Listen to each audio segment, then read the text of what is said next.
Hi, this is Dharmendra. You are watching my YouTube channel believe in your self.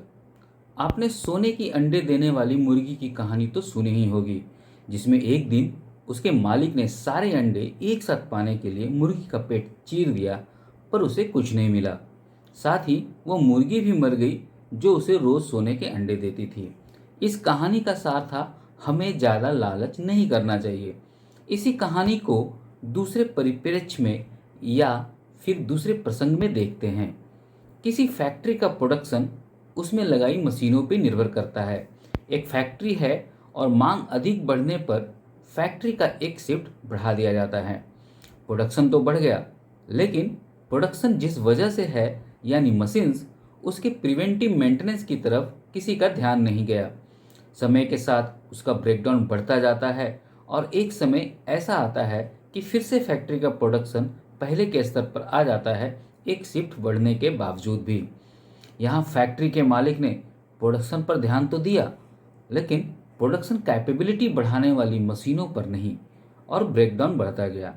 इसके विपरीत यदि मशीनों का मेंटेनेंस टाइम बढ़ा दिया जाता तो इसका असर प्रोडक्शन पर पड़ता, वह भी स्वीकार्य नहीं था।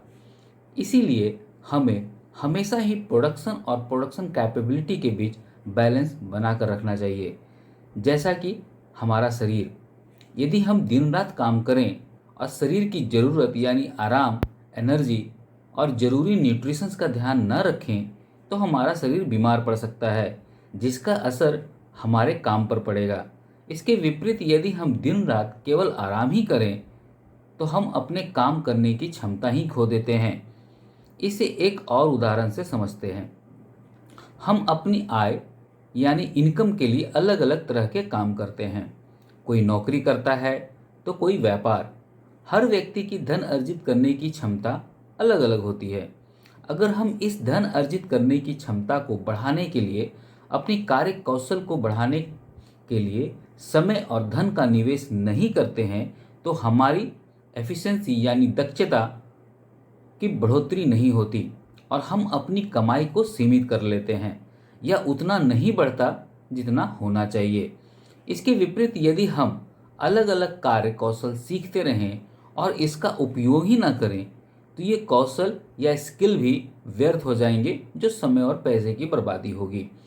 यहाँ कमाई प्रोडक्शन है और हमारा कार्य कौशल प्रोडक्शन कैपेबिलिटी। इसीलिए मैं जोर देकर फिर से कहता हूँ, हमें हमेशा ही प्रोडक्शन और प्रोडक्शन कैपेबिलिटी के बीच बैलेंस बनाकर रखना चाहिए। धन्यवाद।